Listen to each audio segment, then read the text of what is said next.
కొట్టేంత కోపంతో రగిలిపోతున్న భర్తని చూసి నాలాంటి తప్పు దయచేసి మీరెవరు కూడా చేయకండి అంటూ అభిమానుల ముందు మీడియా ముందు అయితే ఎమోషనల్ అవుతూ కన్నీళ్ళు పెట్టుకుంది యాంకర్ లాస్య.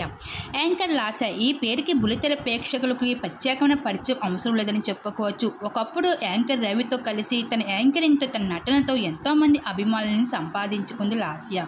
అయితే యాంకర్ లాస్య మంజునాథ్ అనే వ్యక్తిని ప్రేమించి పెద్దలు ఎదిరించి మరీ భర్త మంజునాథ్ని పెళ్లి చేసుకుంది.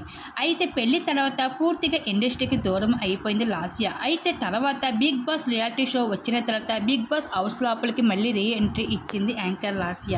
అయితే తన భర్త పిల్లలతో కలిసి ఉన్న బెస్ట్ మూమెంట్స్ని అన్నిటిని కూడా అలాగే తనకు సంబంధించిన ప్రతి అప్డేట్ని కూడా ఫ్యాన్స్తో షేర్ చేసుకుంటుంది. అయితే యాంకర్ లాస్యకి 2 మగబిడ్డలు ఉన్నారనే సంగతి తెలిసిందే. అయితే రీసెంట్గానే 2వ బిడ్డ మగబిడ్డకు జన్మనిచ్చింది కూడా లాస్య. అయితే ఇప్పుడు లాస్య భర్త మంజునాథ్ మరో గుడ్ న్యూస్ని అభిమానులతో షేర్ చేసుకున్నారు అంటూ చాలామంది అభిమానులు కామెంట్ చేస్తూ ఉన్నారు ఈ జంటకి. అయితే ఇప్పుడు 3వసారి 12వ బిడ్డకు జన్మనివ్వబోతుంది యాంకర్ లాస్య అంటూ మరో వార్త అయితే సోషల్ మీడియాలో వైరల్గా మారింది. అయితే అది ఎంతవరకు నిజం కాదు అంటూ లాస్య సోషల్ మీడియాలో చెప్పుకుంటూ వస్తూ అది ఏమిటి అంటే లాస్య తన యూట్యూబ్ ఛానల్లో తన భర్తకు తెలియకుండా ఫ్రాంక్ వీడియో అయితే అభిమానులు అడగడంతో ఇంకా లాస్య అయితే తన భర్త మంజునాథ్కి తెలియకుండా ఫ్రాంక్ వీడియో చేస్తూ తను ప్రెగ్నెంట్ అంటూ చెప్పుకుంటూ వచ్చింది.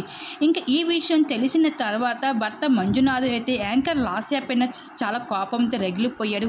ఇలాంటి పిల్లల విషయంలో నువ్వు ఫ్రాంక్ వీడియోలు చేయకు, నాకు ఇలాంటి వీడియోలు నచ్చు అంటూ యాంకర్ లాస్య పైన అయితే చాలా సీరియస్ అవ్వడం జరిగింది. ఇంక ఈ విషయం పైన యాంకర్ లాస్య అయితే భర్త కోపంతో రగిలిపోతున్న భర్తను చూసి నాలాంటి తప్పు ఎవరు చేయకండి, ఇలాంటి వీడియోలు దయచేసి చేయకండి అంటూ ఎమోషనల్ అయ్యింది యాంకర్ లాస్య.